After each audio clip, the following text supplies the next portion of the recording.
السلام علیکم۔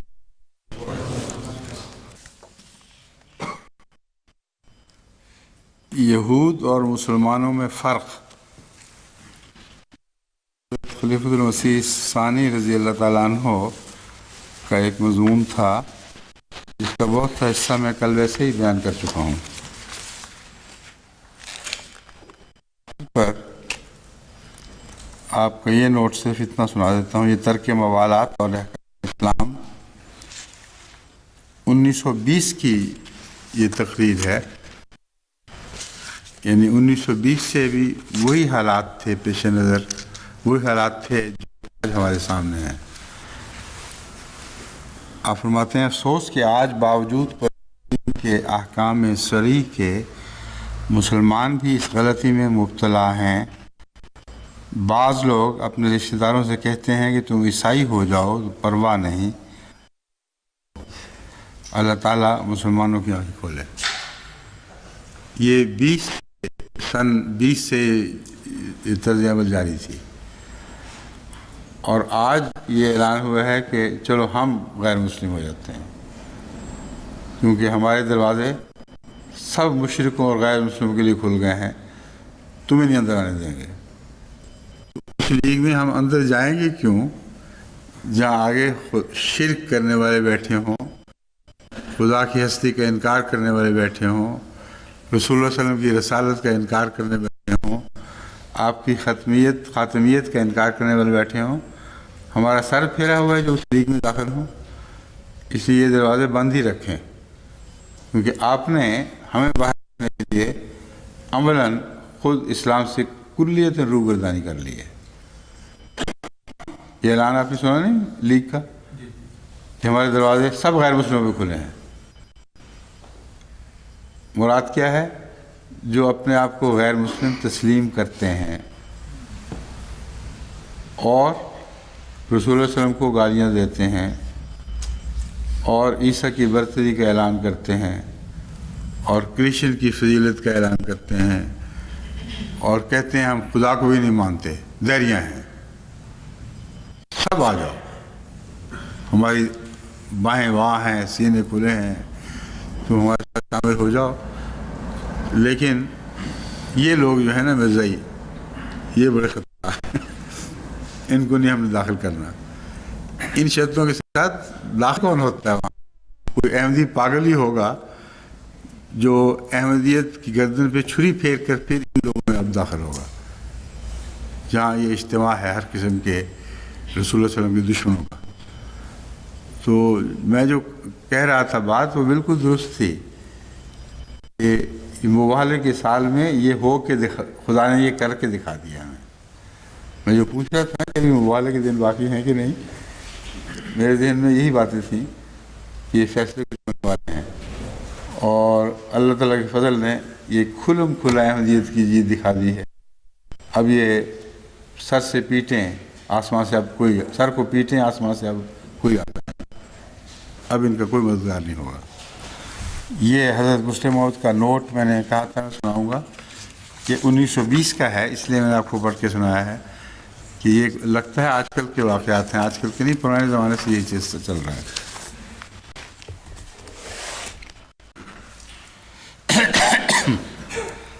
آیت 55 سے آج کا درس شروع ہوگا۔ اعوذ باللہ من الشیطان الرجیم، بسم اللہ الرحمن الرحیم۔ ام یحسدون الناس ما آتاہم اللہ من فضلہ فقد آتینا ابراہیم الکتاب والحکمۃ وآتیناہم ملکا عظیما۔ اس آیت کی بحث بہت حد تک گزر چکی ہے، اب میں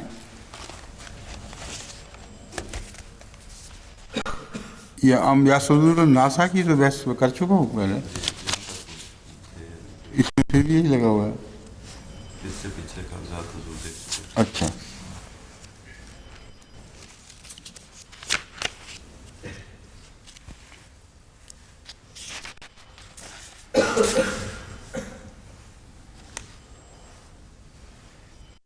یہ جو الناس کی مختلف تشریحات میں آپ کے سامنے کل رکھ چکا ہوں، وہی تشریحات یا ان سے ملتی جلتی ہیں جو تفسیر کبیر رازی میں بھی درج ہیں۔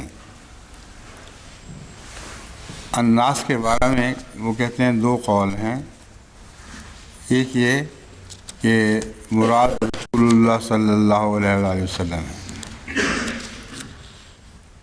اور ایک شخص کے متعلق بعض دفعہ ایک جمعیت کا لفظ استعمال ہوا کرتا ہے۔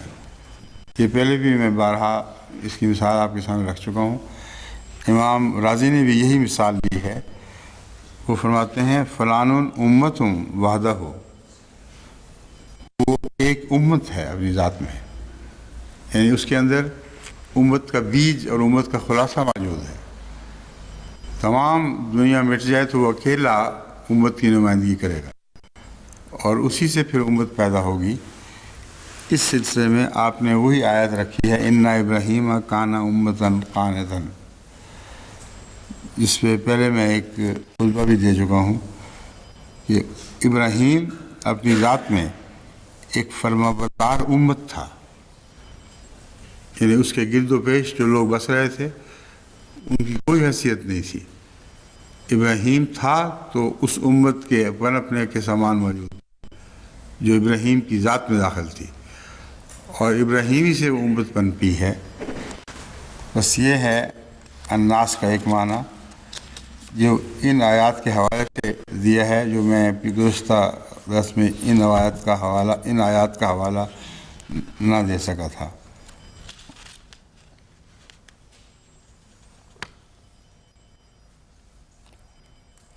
الناس سے مراد پھر وہ سب آپ پر ایمان لانے والے، یہ بات بھی کل گزر چکی ہے۔ رسول صاحب پر جو ایمان لانے والے ہوں، جو آئندہ زمانوں میں ایمان لانے والے ہوں، وہ بھی باعث حسد ہوں گے۔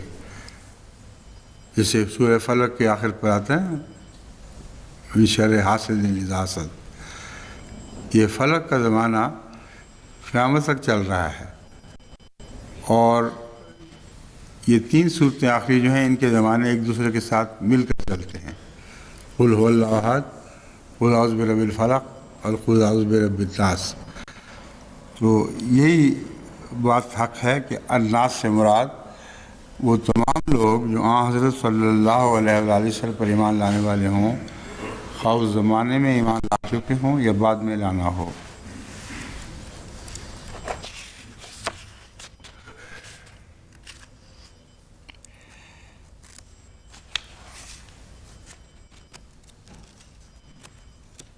بعضوں نے الناس سے عرب مراد لیے ہیں، یہ غلط ہے بالکل۔ روح المعانی میں آلوسی نے یہ لکھا ہے کہ ایک رائے یہ ہے کہ الناس سے وہ تمام سیاہ و سرخ مراد ہیں جن کی طرف حضرت صلی اللہ علیہ وسلم مبعوث فرمائے گئے۔ یہ درست بات ہے، یہی بات میں پہلے بیان کر چکا ہوں۔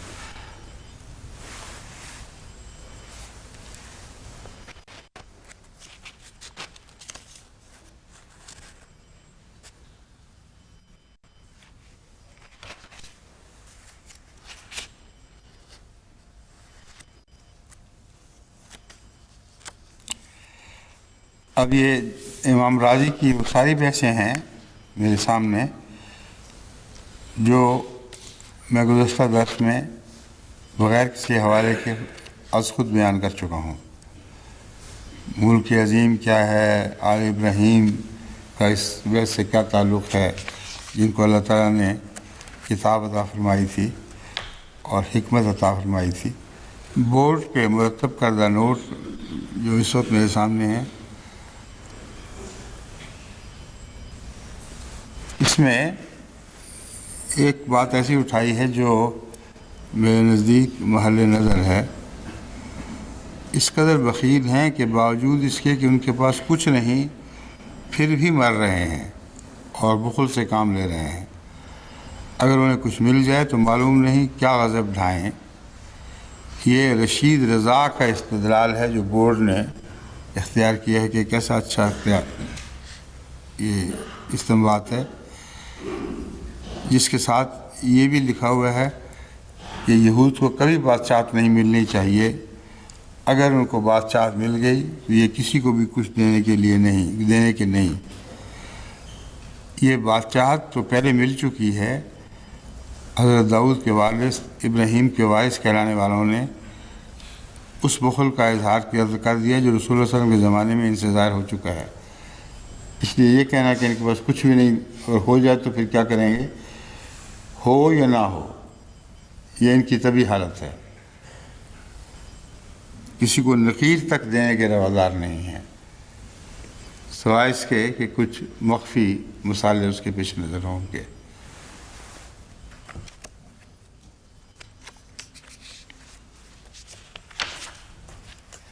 باقی وہی باتیں ہیں جو میں پہلے بیان کر چکا ہوں۔ کل کی جو تفسیر تھی اس میں ایک اہم بات رہ گئی تھی جو ابھی نوٹس کو دیکھ کے مجھے یاد آ رہی ہے۔ بعض لوگوں کا یہ مسلک کہ حضرت ابراہیم کی فضیلتیں ورثے میں حضرت رسول اللہ صلی اللہ علیہ وسلم نے پائیں، اور حضرت رسول اللہ صلی اللہ علیہ وسلم کی فضیلتیں ورثے میں وہ لوگ جو آپ کے خون سے آگے جاری ہوں گے ان کو ملیں گے، آپ کی صلب سے پیدا ہونے والے۔ ان سب باتوں کا رد ان آیات کریمہ میں موجود ہے۔ حضرت رسول اللہ صلی اللہ علیہ وسلم اسماعیل کی اولاد تنہا اولاد نہیں تھے، حضرت رسول اللہ صلی اللہ علیہ وسلم کے علاوہ سارا عرب اور مشرکین بھی اسماعیلی کی اولاد تھے، سوائے چند قبائل کے۔ قریش تو لازماً حضرت اسماعیل کی اولاد تھے۔ تو اگر اولاد ورثہ پاتی ہے تو سب کو پانا چاہیے، اور اس ورثے سے ان کو محروم نہیں کیا جا سکتا، لیکن وہی محروم ہوتا ہے جو روحانی تعلق کاٹ لے۔ ابراہیم کی خوبیاں کن کو ملی؟ وہ سب جو اس کے وارث ہوئے، رسول اللہ صلی اللہ علیہ وسلم سے پہلے بھی ملتی رہیں، اور رسول اللہ صلی اللہ علیہ وسلم کوئی خوبیاں اللہ کی طرف سے فضل کے طور پر عطا ہونی تھیں، ابراہیم کی نسل سے نہ ہوتا تب بھی عطا ہوتی۔ یہ اللہ کا احسان ہے ابراہیم پر، اس کی نسل سے یہ پیدا ہوئے، لیکن عطا اس لیے ہوئی کہ روحانی طور پر اللہ سے اپنا تعلق قائم رکھا۔ بس وہ سارے قریش ابراہیم ہی کی نسل تھے، اور ان میں سے جس نے بھی روحانی طور پر اپنا تعلق خدا سے قائم رکھا وہ وارث حق ہیں، یعنی یقینی وارث ہیں، ان کی وراثت سے ان کو الگ نہیں کیا جا سکتا۔ اس کے بعد میرا خیال مزید تو کوئی بات نہیں رہتی۔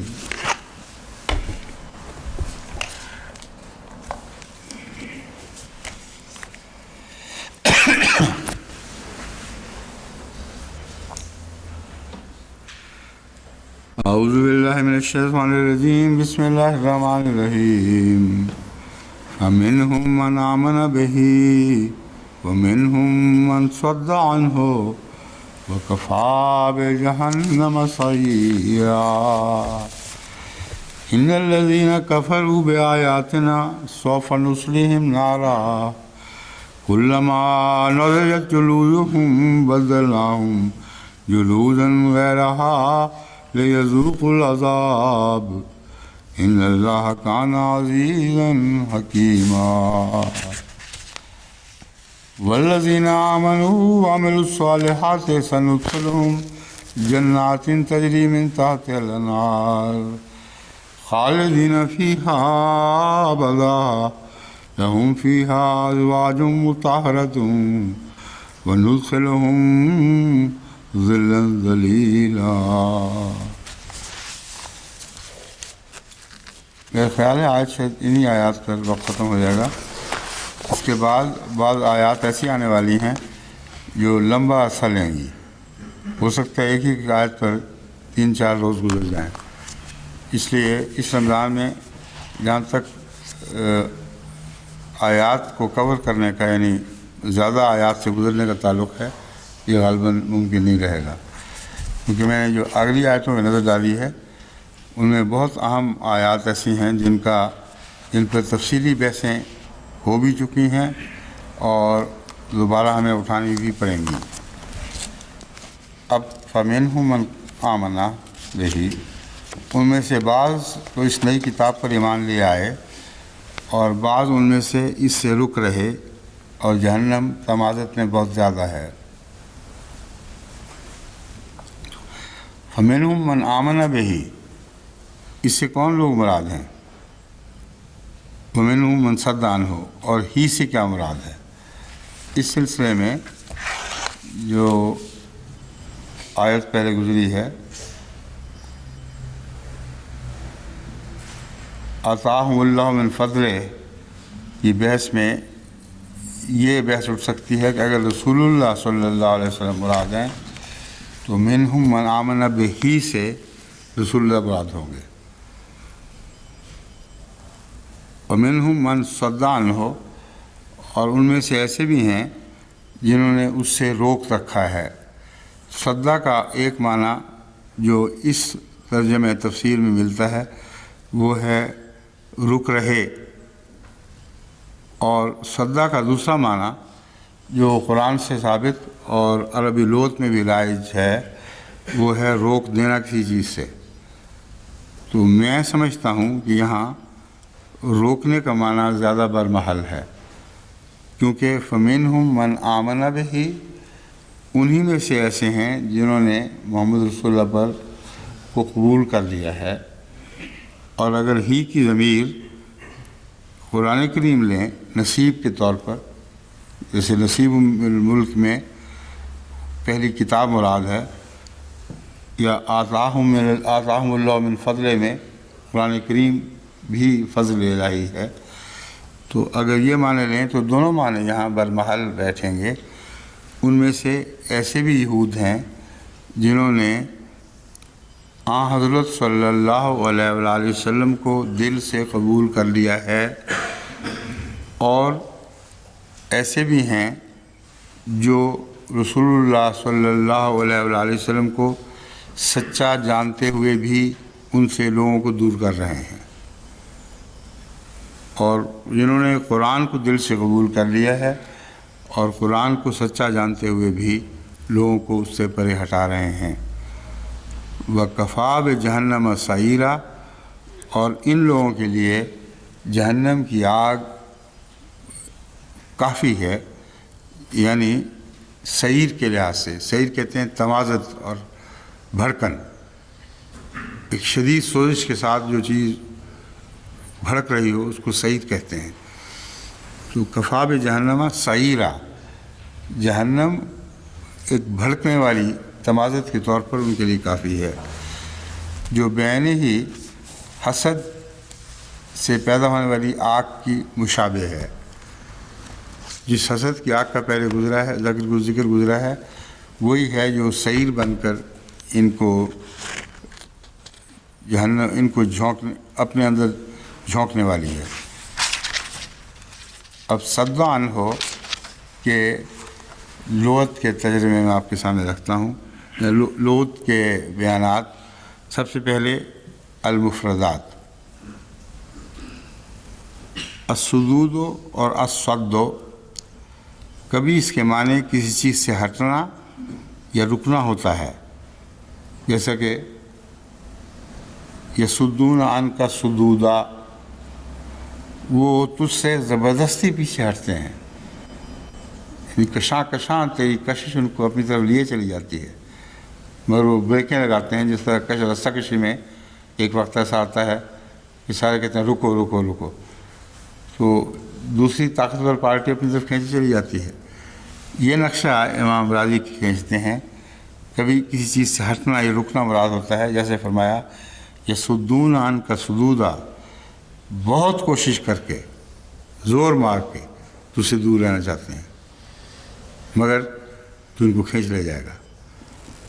دوسرا فرماتے ہیں کہ کبھی ہٹانا اور روکنا بھی اس سے مراد ہوتا ہے، جیسا کہ فرمایا وَزَيَّنَ لَهُمُ الشَّيْطَانُ أَعْمَالَهُمْ فَصَدَّهُمْ عَنِ السَّبِيلِ شیطان نے ان کے اعمال کو ان کے لیے خوبصورت کر کے دکھایا، وَصَدَّهُمْ عَنِ السَّبِيلِ، اور شیطان نے ان کو رستے سے روک دیا۔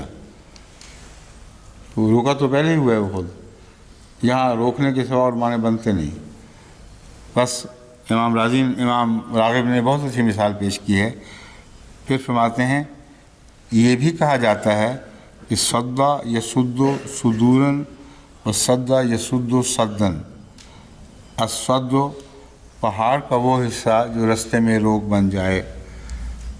بس روکنے کے معنوں میں یہ بھی ہے کہ جس طرح ایک پہاڑ کی طرح روک حائل ہو جاتی ہے اور انسان کو رستہ بدلنا پڑتا ہے، آگے نہیں بڑھ سکتا، اس طرح یہ پہاڑ بن کر تیری راہ میں حائل ہو جاتے ہیں اور لوگوں کو آگے بڑھنے سے روک دیتے ہیں۔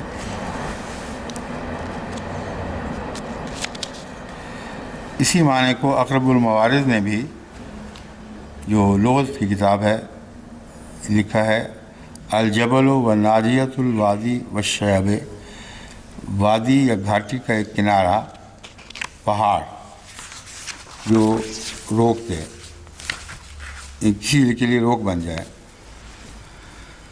سعیرہ کا عام لفظ ہے جو میں پہلے ترجمہ کر چکا ہوں، لسان العرب میں اس کے معنی دیے گئے ہیں بہت گرم۔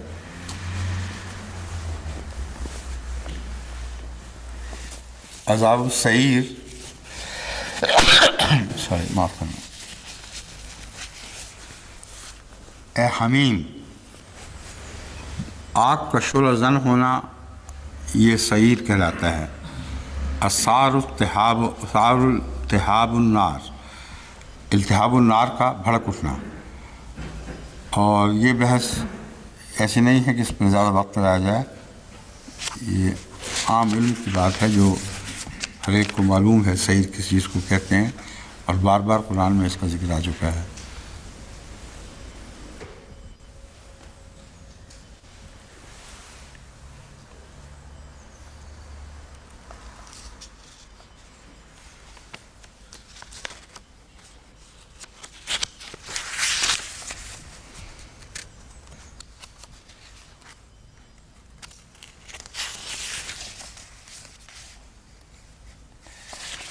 یہ ایک تفسیر بحر المحیط سے اقتباس میرے سامنے ہے، اس پر پہلے تفسیر سے میں نے نظر نہیں ڈالی، مگر میں آپ کو بتا دیتا ہوں کہ علامہ ابو حیان الاندلسی اس تفسیر کے مصنف ہیں، اور آپ کا زمانہ 654 تا 745 ہجری ہے۔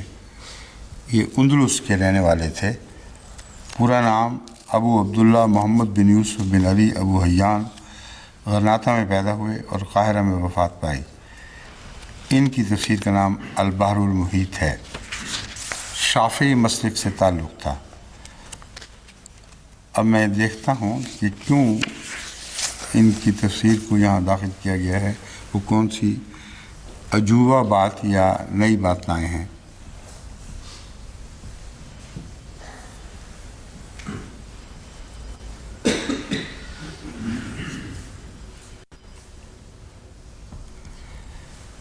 فَمِنْهُمْ مَنْ آمَنَ بِهِ وَمِنْهُمْ مَنْ صَدَّ عَنْهُ میں علامہ فرماتے ہیں کہ دراصل اس میں بھی اشارہ یہود کے حضرت ابراہیم علیہ السلام پر ایمان لانے اور اس ایمان کی کیفیت کی طرف ملتا ہے، یہ اشارہ ہے۔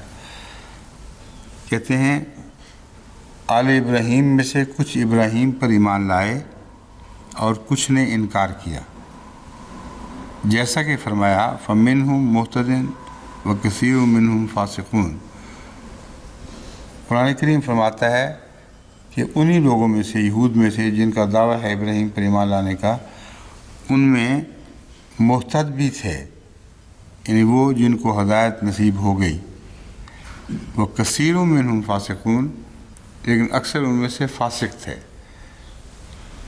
تو منہم من آمنا بہی سے مراد، وہ کہتے ہیں یہ ہو سکتا ہے کہ پہلے یہود بھی سارے کے سارے ابراہیم پر ایمان لانے والے تھے ہی نہیں، کیونکہ قرآن کریم نے ان کی اکثریت کو فاسق بیان فرمایا ہے، اور فاسق کا مطلب ہے جو راہ راست سے ہٹ کر الگ ہو چکے ہوں۔ تو یہ فاسقون ہیں، وہ سارے کے سارے ابراہیم کی کتاب پر ایمان لانے والے ہیں ہی نہیں۔ بس تیرا انکار ایسے لوگوں کے لیے ایک طبی بات ہے جو اس رسول کو بھی نہیں مانتے جس کی طرف خود شوق سے منسوب ہو رہے ہیں، اور اس کا بھی انکار ہی کر بیٹھے ہیں۔ انہوں نے تجھ پر کیسے ایمان لانا تھا؟ یہ ایک تسلی کا فقرہ ہے گویا کہ اے رسول ان کی باتوں کا غم نہ کر، یہ تو جو دعویٰ کرتے ہیں خود اس کو اپنے لیے بھی جھٹلا دیتے ہیں، اس لیے نئے رسول پر ایمان لانا تو بہت دور کی بات ہے۔ یہ نقطہ ہے ان کا جس کی وجہ سے یہ رکھا گیا ہے یہاں۔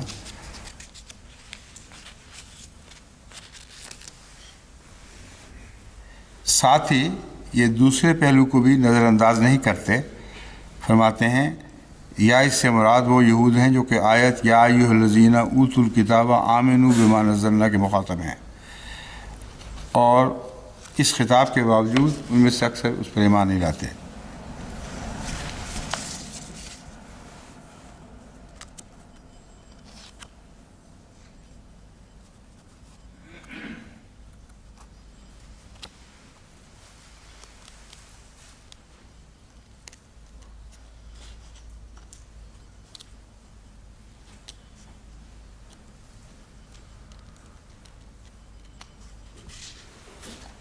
باقی باتیں وہی ہیں جو عام پہلے گزر گئی ہیں۔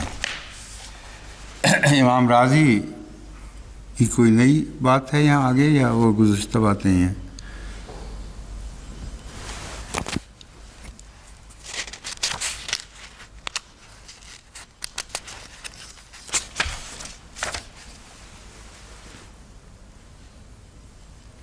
اب میں نے گزشتہ طریق کو اس حد تک بدل دیا ہے کہ ساری تفسیریں پڑھ کے نہیں سناتا، اس سے بہت وقت ضائع ہوتا ہے۔ جو تفسیر میرے نزدیک ٹھیک ہے، ہونی چاہیے، وہ میں آپ کو سنا دیتا ہوں۔ اس کے علاوہ گزشتہ تفاسیر کی چھان بین کر کے ایسی باتیں نکالتا ہوں جو میں نے اپنی تفسیر میں بیان نہیں کی تھیں اور ان ائمہ نے بیان کی ہوئی ہیں۔ اکثر باتیں وہی ہوتی ہیں جو میں بیان کر چکا ہوتا ہوں، لیکن کہیں بعض ایسے نکات ہیں جن کا علم آپ کو ضروری ہے، کیونکہ درس کے دوران ہم صرف اس مسئلے کو پیش نہیں کرتے جو ہم نے خود سمجھا ہے، بلکہ ان اچھے نکات کو بھی سامنے رکھتے ہیں جو گزشتہ بزرگوں نے پیش کیے، اور اس سے ان کے لیے دعا کی بھی تحریک ہو جاتی ہے، اور ان کا حق ہے کہ وہ اچھی باتیں جو انہوں نے نکال کے الگ پیش کی ہیں انہی کے نام سے منسوب ہو کر بیان کی جائیں۔ بس یہ وجہ ہے جو مجھے کچھ دیر لگتی ہے تلاش میں۔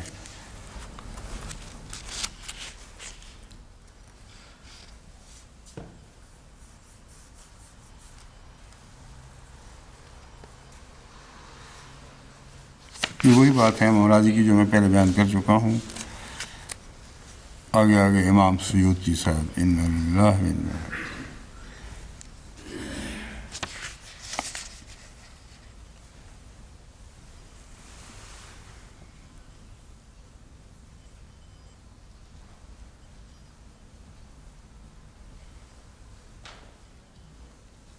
امام سیوطی کی تفسیر بھی سن لیں، کیونکہ بہت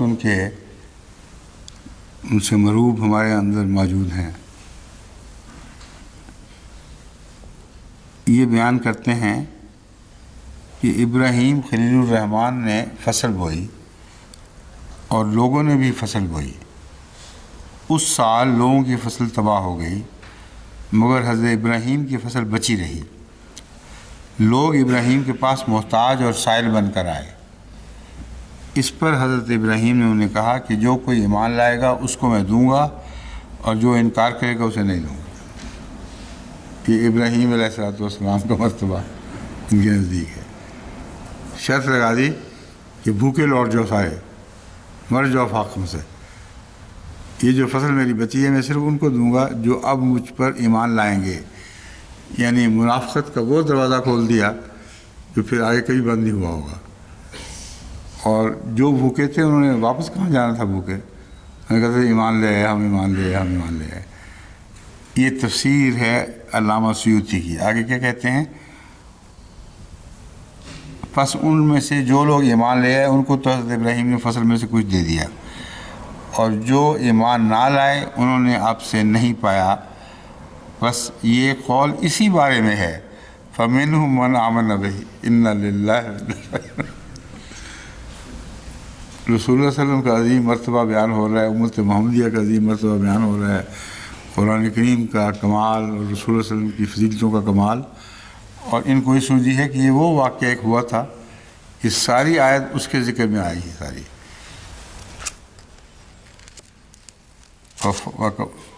وَمِنْهُمْ مَنْ صَدَّ عَنْهُ، اور صد عنہ کون ہے سب سے بڑا روکنے والا؟ حضرت ابراہیم علیہ السلام۔ نعمت سے روکنے والے تھے کون؟ حضرت ابراہیم۔ تو آگے کھڑے ہو گئے تھے کہ پہلے ایمان لاؤ پھر تمہیں فائدہ ہوگا۔ اور اب اگلی آیت 57 پڑھ چکا ہوں، اس کو تلاوت کر چکا ہوں اس کی۔ ان الذین کفروا بآیاتنا سوف نصلیہم نارا کلما نضجت جلودہم بدلناہم جلودا غیرہا لیذوقوا العذاب ان اللہ کان عزیزا حکیما۔ جن لوگوں نے ہماری آیات کا انکار کیا ہم انہیں آگ میں ڈالیں گے۔ سوف نصلیہم کا تفسیر صغیر میں ترجمہ ہے ہم جلدی انہیں آگ میں ڈالیں گے۔ سوفا جلدی کے معنوں میں بھی استعمال ہوتا ہے، کچھ دیر کے بعد بھی، اور یقین کے معنوں میں بھی سوفا کا لفظ استعمال ہوتا ہے۔ ایک بات جو لازماً ہو کر رہنی ہے اس میں فوری یا کچھ دیر کی بحث نہیں اٹھتی، یہ تو بہرحال ہو کر رہنا ہے۔ اس مضمون کو عرب سوفا کے سے بھی استعمال کرتے ہیں، اور قرآن کریم میں اس کی بکثرت مثالیں موجود ہیں۔ بس میں اسی کو ترجیح دیتا ہوں کہ سوفا نصلیہم نارا سے مراد یہ ہے کہ وہ لازماً آگ میں جھونکے جائیں گے، آگ میں داخل ہوں گے۔ لیکن حضرت مسلم موعود کی تفسیری ترجمہ میں ایک یہ خوبی ہے کہ اس کا اطلاق اس وقت فوری ان کے دلوں کی جلن کی صورت میں بھی دکھائی دیتا ہے۔ بس اگر حضرت مسلم موعود رضی اللہ تعالیٰ عنہ کے ذہن میں یہ تھا، یہ بات تھی، تو پھر اس سے مجھے 100% اتفاق ہے کہ سوفا نصلیہم نارا میں ہم جلدی ہی انہیں آگ میں ڈالیں گے سے یہ مراد لی جا سکتی ہے کہ حسد کی آگ جو انہوں نے بھڑکائی ہے اس میں یہ بہت جلتے ہوئے دکھائی دیں گے، یعنی ان کی جلن بھڑک اٹھے گی۔ بس اگر یہ معنی لیے جائیں تو اس حد تک منظور ہیں، لیکن پھر جہنم میں داخل ہونے کے متعلق جلدی کا لفظ جو بہت بعد میں آنے والا ہے، یہ کچھ طبیعت میں ایک اشتباہ پیدا کرتا ہے۔ تو دونوں صورتوں میں معنی جائز ہیں۔ صوفہ کا معنی فوری بھی کیا جا سکتا ہے، اور صوفہ کا معنی بدیر لیکن یقیناً 100% سچی بات۔ کلما نضجت جلودہم بدلناہم جلودا، اس اگلے حصے سے میں یہ استنباط کرتا ہوں کہ یہاں مراد اخروی دنیا کی جہنم ہے۔ اس دنیا کی جہنم ضمناً آپ مراد لے لیں تو لے لیں، لیکن مراد وہ نہیں، کیونکہ یہ واقعہ نضجت جلودہم بدلناہم جلودا غیرہا یہ اصل میں اخروی جہنم میں ہونے والا واقعہ ہے۔ لیذوقوا العذاب، تاکہ وہ عذاب کا مزہ چکھیں۔ ان اللہ کان عزیزا حکیما، یقین اللہ تعالیٰ بہت غالب بزرگی والا اور حکمت والا ہے۔ یہ جو جہنم میں ہے کبھی بھی ان کی کھالیں آگ میں ڈالے جائیں گے، جب کبھی بھی ان کی کھالیں گل جائیں گی ہم انہیں ان کے سوا اور کھالیں بدل کر دے دیں گے۔ یہ جو کھالوں کا گلنا جہنم کی آگ میں یہ ایک طبی امر ہے، اور اگر وہ جلی ہوئی کھالیں لپٹی رہیں کسی کی گرد تو وہ آگ سے دفاع بن جایا کرتی ہیں. یعنی جسم پر جو جھلسی ہوئی جلد ہے وہ ایک حد تک تو اندر اثر کرتی ہے گرمی اس میں سے گزر کر، لیکن بہت زیادہ نہیں کر سکتی. اس لیے اندر سے کچھ تازہ خون اور تازہ رگیں وغیرہ موجود رہتی ہیں. ان کے مطابق اللہ تعالیٰ فرماتا ہے کہ جہنم کی آگ میں جب ان کے چمڑے جلائے جائیں گے تو پھر ان کو بدل بھی دیا جائے گا، اور اس لیے بدلا جائے گا تاکہ براہ راست آگ جسم پر حملہ آور ہو سکے. لیذوق العذاب، کیونکہ جہنم کا مقصد تو یہ ہے کہ وہ عذاب چکھیں، اس لیے عذاب کی راہ میں کوئی روک حائل نہیں ہونے دی جائے گی. معنوی طور پر اس کو اس دنیا میں بھی اطلاق کر سکتے ہیں، مگر اس مضمون کو کھینچ کر لمبا کرنا پڑے گا اور ضرورت سے زیادہ لفظوں سے ہٹ کر ایک تشریح میں داخل ہونا ہوگا. اس لیے میرے نزدیک ہمارے اس درس کے لیے یہی کافی ہے کہ اسے اخروی عذاب کی طرف معمول کر کے اسی کے لحاظ سے اس کے معنی کیے جائیں. اب حل لغات نضجت، نضجا یقال نضج اللحم نضجا و نسجا اذا ادرک الشیء نضج اللحم. یہ ہمارے کچن والے زیادہ اچھی طرح سمجھ سکتے ہیں. مفضل صاحب ہیں یا کہیں نہیں؟ لکھتے ہیں اس وقت کہا جاتا ہے جب گوشت اچھی طرح پک جائے اور اس کے بھوننے کی مہک اٹھنے لگے. یہ ہمارے کچن والے خوب جانتے ہیں اور بعض نہیں بھی جانتے. میں نے ان کو کئی دفعہ سمجھایا ہے کہ جب پلاؤ کا گوشت بھون جائے اور خوشبو دینے لگے اس وقت اس میں چاول ڈالنے کی فکر کیا کریں. اس سے پہلے پانی نہ ملائیں اور چاول نہ ڈالیں، کیونکہ اگر یہ خوشبو نہ اٹھے جس کا اس لغت میں المفردات نے ذکر کیا ہے، اس وقت تک وہ کچانت کی بو سارے چاولوں پر چھا جاتی ہے. اس لیے فضل صاحب اس کو غور سے، اور کسی کو فائدہ نہ ہو، آپ کو اتنا فائدہ ضرور ہو جائے گا. بھننے کی مہک اٹھنے لگے. اب سوال یہ ہے کہ اسے دنیا پر اگر ان کے اوپر اطلاق کریں گے تو ان کے بھوننے کی مہک اٹھے، یہ کچھ اچھی بات نہیں لگ رہی.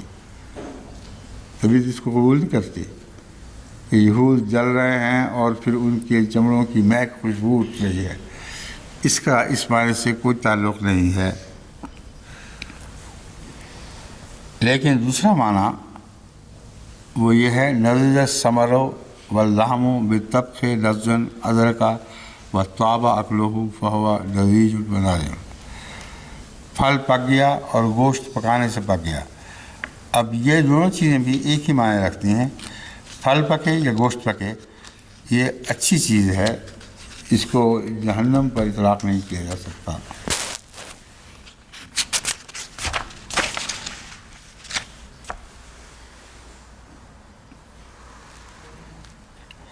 امام راغب عزیز کے تعلق میں بیان فرماتے ہیں، عزیز یعنی طاقتور، جو غالب آئے مگر مغلوب نہ ہو.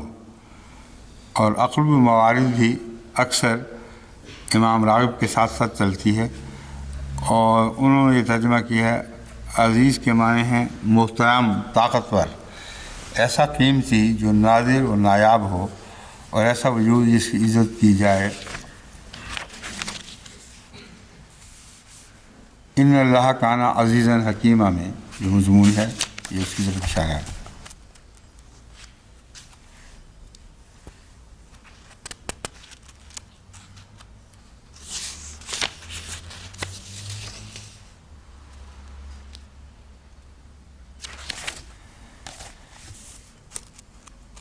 آگے عزیز کی بحثیں اٹھائی گئی ہیں جو میں بارہا پہلے بیان کر چکا ہوں، اور اس تفسیر میں اب ان کو دہرانے کی ضرورت نہیں ہے۔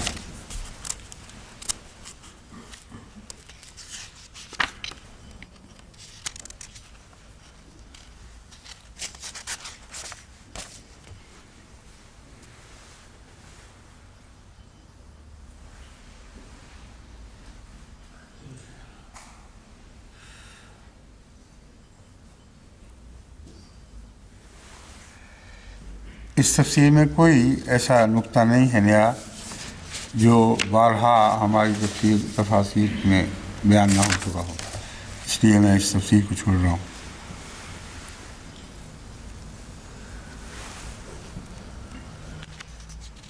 اب آ گئے علامہ ابو الحسن قمی۔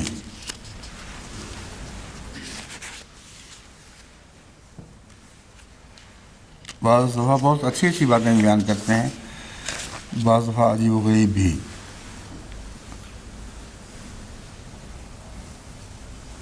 اب امام سیوطی، یہ ذرا دلچسپی پیدا کرنے کے لیے ضروری ہے ہمارے لیے، تاکہ لوگ جو تھک رہے ہوں، نیند آ رہی ہو، وہ ایک دم اٹھ کھڑے ہوں۔ یہ فرماتے ہیں کہ عن ابن عمر قال قال رسول رجل من عند عمر كلما نضجت جلودهم بدلناهم جلودا غيرها فقال كعب عندي تفسیر هذه الآية۔ یہ ساری عربی عبارت چھوڑ کر اب میں ترجمہ پڑھتا ہوں۔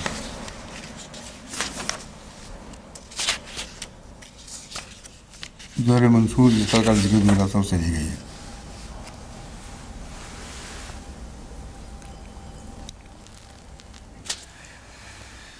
تو امام سیوطی صاحب یہ روایت ابن عمر سے بیان کرتے ہیں۔ حضرت عمر رضی اللہ تعالیٰ عنہ کے سامنے کا ایک واقعہ ابن عمر نے بیان کیا، جو 700 سال تک غوطہ مار کے اندر چلا ہے، اور 800 سال کے بعد اس نے سر نکالا، اور سر نکالا تو بہت گہرے پانی میں سر نکالا۔ ایسی لغو بات جو ایک لمحہ کے لیے بھی انسان قبول نہیں کر سکتا، وہ رسول اللہ صلی اللہ علیہ وسلم کی طرف نعوذ باللہ من ذالک منسوب کر دی گئی۔ کہتے یہ ہیں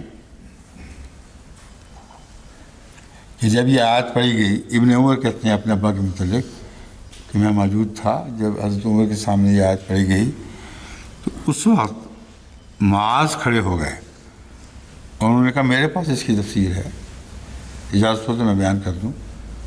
حضرت عمر نے فرمایا بالکل ٹھیک ہے، شوق سے بیان کرو۔ انہوں نے تفسیر یہ کی کہ میں نے رسول اللہ صلی اللہ علیہ وسلم کو یہ کہتے ہوئے سنا، اب سنیے، کہ ایک شخص نے یہ ساری وہی بات ہے، پھر وہی دوبارہ وہی بات، الگ الگ روایتیں دی ہیں، روایتیں الگ لیکن بات ایگزیکٹلی وہی ہے۔ عمر سامنے کھڑے ہو گئے،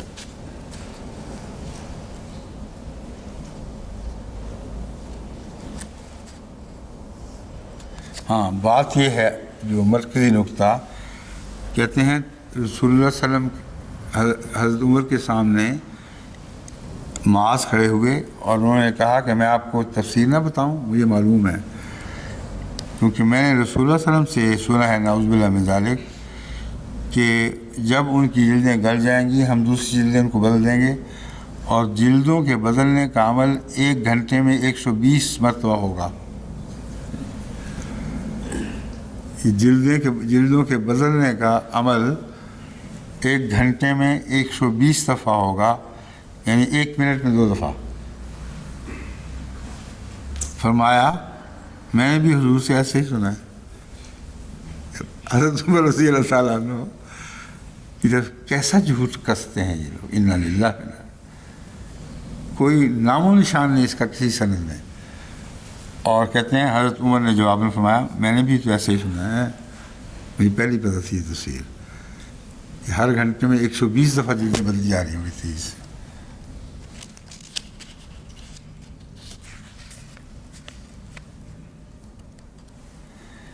اس پر ایک بزرگ نے فرمایا یعنی حضرت حسن اس آیت کے بارے میں کہتے ہیں مجھ تک اس آیت کی تفسیر اس طرح پہنچی ہے کہ ایک آدمی کی جلد ایک دن میں 70,000 مرتبہ جلائی جائے گی. اب یہ لغویات قرآن کریم کی طرف منسوخ کرتے ہوئے کوئی شرم نہیں آتی ان کو، اور نام اونچے بنائے ہوئے ہیں. حوالہ دے دو سیوطی کا تو کہ سب کے منہ بند ہو جاتے ہیں. بس اب علامہ سیوطی نے بیان کر دیا.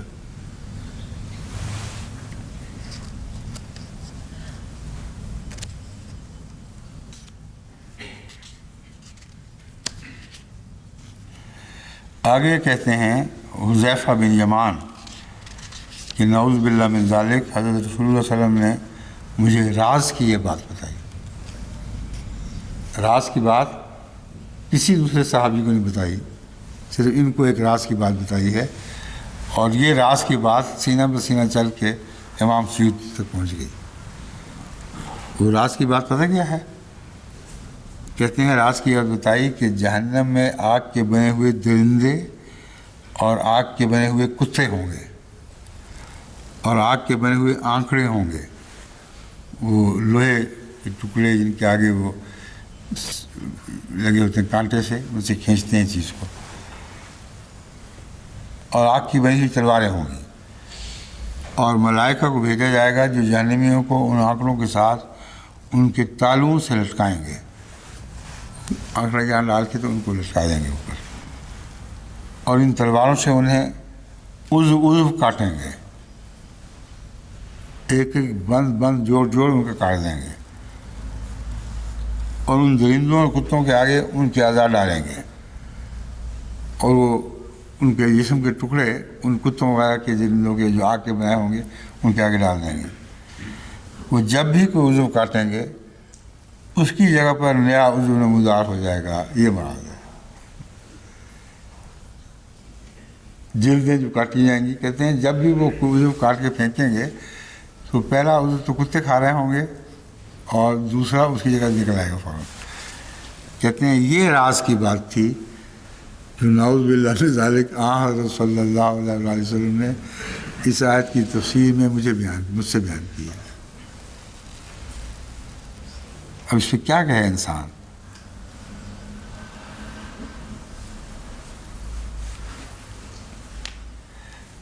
ایک اور نقطہ دور منصور نے یہ بیان فرمایا ہے کہ ابو صالح کہتے ہیں کہ ابو مسعود نے ابو ہریرہ سے پوچھا کہ کیا آپ کو معلوم ہے کہ کافر کی جلد کتنی موٹی ہوگی؟ موٹاپا بھی تو پتہ ہونا چاہیے کتنی موٹی ہو جائے گی، تاکہ دیکھیں آگ کہاں تک اثر کرتی ہے اس میں. ابو ہریرہ نے کہا نہیں، مجھے تو علم نہیں. ابو مسعود نے کہا 42 ہاتھ کے برابر موٹی ہوگی. 42 ہاتھ ایک کے بعد دوسرے رکھتے چلے جاؤ، اتنی موٹی ان کی جلدیں ہوں گی جن کا ذکر چل رہا ہے. ابو ہریرہ نے کتنا سچ کہا تھا. نہیں، معصوم بولے آدمی ہیں، جو کچھ ان کو یاد ہے کہا، جو نہیں یاد نہیں کہا. اور نعوذ باللہ من ذالک ابو مسعود، ان کی روایت 42 ہاتھ کی یہ اب امام سیوطی تک جا پہنچی، اور گزشتہ لوگوں کو اس کا کوئی علم نہیں ہوا، اور جن کو علم ہوا اس کا ذکر امام سیوطی نے کیا ہے تو ہمیں علم ہوا کہ ان کو علم تھا. ان کو کوئی علم نہیں تھا سوائے امام سیوطی کے بیان کو اگر سچا مانا جائے تو یہ کہتے ہیں ان کو بھی علم تھا جو 400 سال پہلے گزر چکے تھے یا 500 سال پہلے. اس زمانے کی کتب میں اشارتاً بھی ان کا علم نہیں ملتا. بس یہ کتاب جو ہے یہ اللہ بہتر جانتا ہے اس کو کس طرح استعمال کرنا چاہیے، سوائے اس کے کہ درس میں ذرا تھوڑی سی جان پیدا کر دی جائے.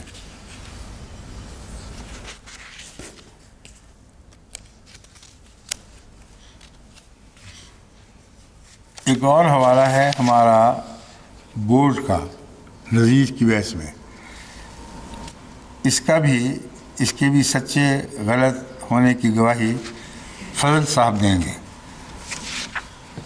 یہ لکھتے ہیں باورچی گرمیوں میں آگ کے پاس بیٹھے رہتے ہیں، ان کو کوئی تکلیف محسوس نہیں ہوتی. یہ مراد ہے جلد کا عادی ہو جانا. تو گلے یا نہ گلے آگ کے پاس بیٹھے رہنے سے آہستہ آہستہ تکلیف کا احساس مٹ جاتا ہے. یہ ایک سادہ سی بات ہے. تو ٹھیک ہے یہ بات فضل صاحب ہیں؟ ہوتی ہے وہ ٹھیک بات ہے آپ کی. ہاں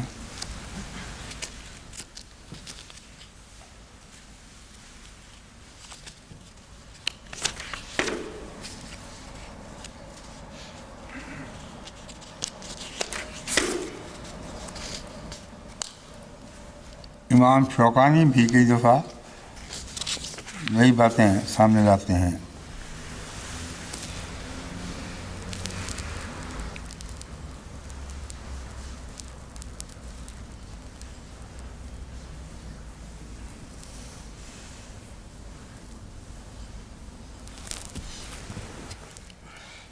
علامہ شوکانی کہتے ہیں کہ یہاں جلد سے مراد قمیصیں بھی ہو سکتی ہیں.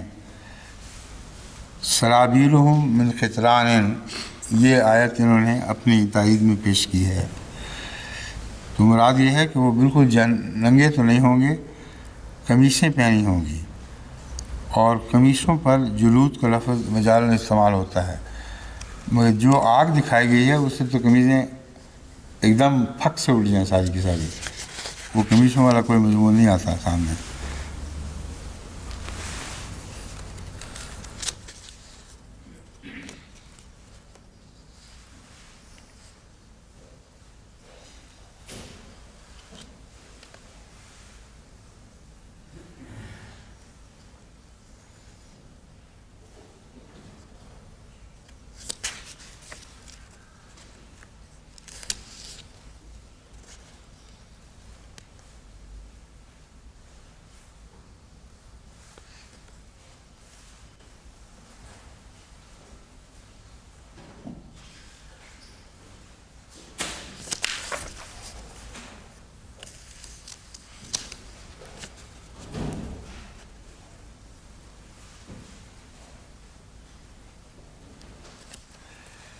ساری پتے کی بات جس میں اس طبی حقیقت کا خلاصہ بیان ہو گیا ہے حضرت اقدس مسیح موعود کے الفاظ میں یہ ہے: بہشت میں بھی ہر روز ایک تجدد ہوتا رہے گا.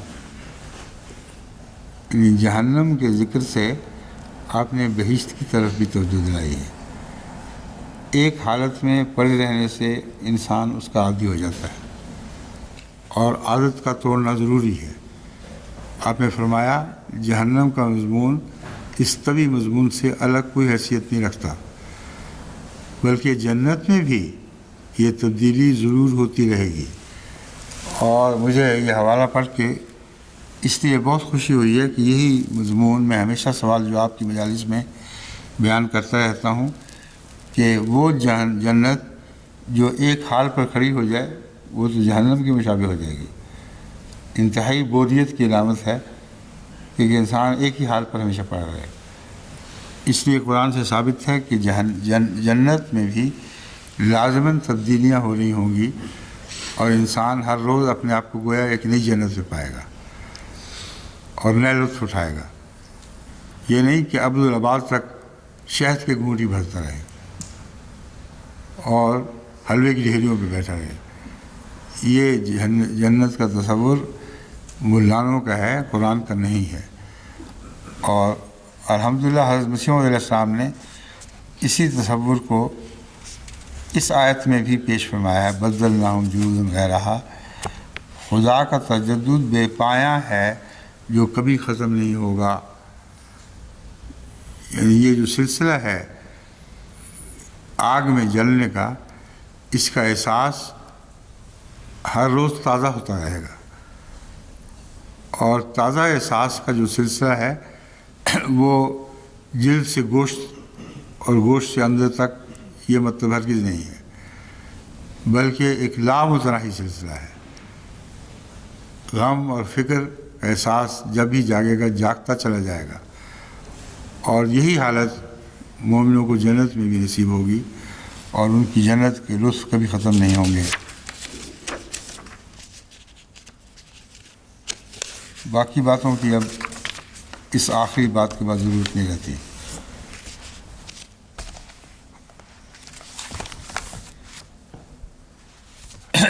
یہ تلاوت ہو چکی ہے ان کے ہاں۔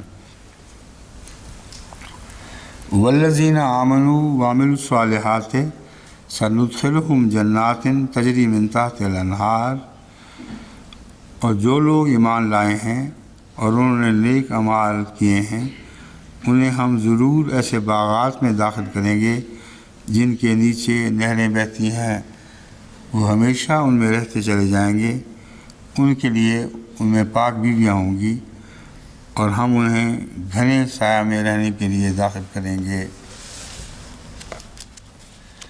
چونکہ جنت کا ذکر اس کے ساتھ ہی آنا تھا، اس لیے حضرت مسیح موعود علیہ السلام کی تفسیر بہت ہی برمحل اور برموقع ہے، جس سے صاف پتہ چل گیا کہ جنت میں جو یہ نقشہ کھینچا جا رہا ہے ایک قسم کے ٹھہراؤ کا اور ٹھہراؤ کے دوام کا، ایسی بات نہیں ہوگی، کوئی ٹھہراؤ نہیں ہے۔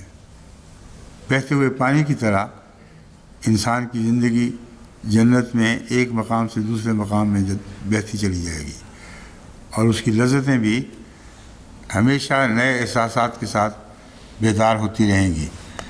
اب ان آیات کا میں لغت وغیرہ کے حوالے سے آپ کے سامنے ترجمہ اس مضمون کو، ان آیات کے مضمون کو لغت کے حوالے سے رکھتا ہوں۔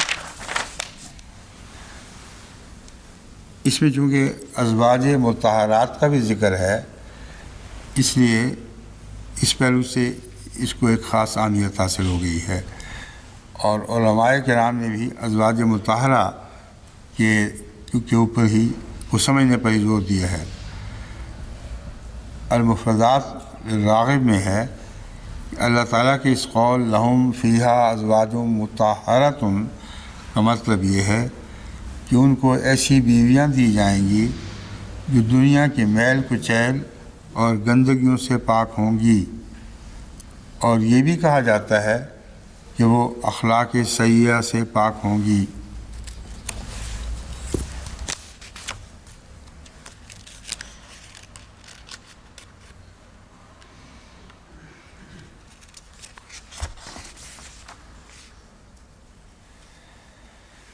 اور ذلًا ذلیلہ میں المفردات میں لکھا ہے اس تعلق میں خوشحالی اور آسودگی کے لیے کنایا ہے۔ الذلۃ صحابۃ تذل، ذلہ ایسے بادل کو کہتے ہیں جو سایہ کر دے، بس سایہ اس وقت اچھا لگا کرتا ہے جب سایہ ضرورت سے زیادہ ٹھنڈ پیدا نہ کرے۔ جب سایہ خوشگواری پیدا کرے تو وہ سایہ ہمیشہ اچھا لگتا ہے، ورنہ سردی میں ٹھٹھرتے ہوئے پر سایہ آئے تو وہ تو عذاب بن جائے گا۔ تو ذلًا ذلیلہ سے مراد ایسا سایہ ہے جو ان کو سکینت بخشے اور جو ان کے دل کی طلب ہے وہ ان کے لیے مہیا کرے۔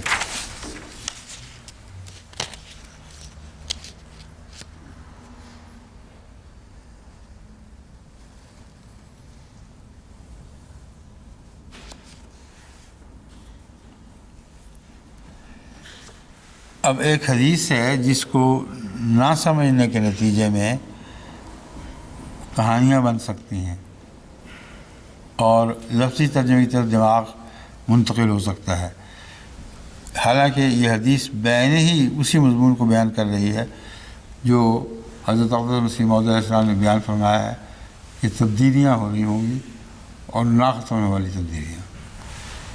چنانچہ بخاری کی یہ حدیث ہے، کتاب الرقاق سے لی گئی ہے۔ حضرت صلی اللہ علیہ وسلم نے سے روایت ہے کہ جنت میں ایک ایسا درخت ہے جس کے نیچے برق رفتار گھوڑے کا سوار 100 سال بھی سفر کرتا رہے گا تب بھی اس کو پار نہ کر سکے گا۔ بجلی کی سرعت سے چلنے والا گھوڑا 100 سال بھی چلتا رہے گا اسے پار نہیں کر سکے گا۔ یہ درخت سے مراد کیا ہے؟ واقعات وہاں کوئی اتنا بڑا درخت ہے، اس کے تو کوئی معنی نہیں، ساری جنت ہی جنت ہے، درختوں سے بھری پڑی ہے۔ مراد صرف معنوی ہیں کہ اگر ایک درخت اتنا عظیم سائے والا ہو کہ ایک سوار اس کے ایک طرف سے داخل ہو تو وہ ہمیشہ اس میں سفر کرتا رہے، تو اس درخت کی لذت سے کہیں کبھی بھی محروم نہیں ہوگا، اس درخت کے سائے سے اس کی رفتار اس کو محروم نہیں کرے گی۔ یعنی اس کا چلنا، اس کا ایک حالت سے دوسری حالت میں بدلنا ایک طبعی عمل ہے۔ مومن جنت میں برق رفتاری سے سفر جاری رکھے گا، مگر ان نعمتوں کے سائے سے باہر نہیں نکل سکے گا جن نعمتوں کے سائے اس پہ دراز ہوں گے۔ یہ معنی ہیں اس حدیث کے، اور اس پہلو سے لازماً بخاری کی ہو یا نہ ہو، یہ حضرت صلی اللہ علیہ وسلم ہی کا کلام معلوم ہوتا ہے۔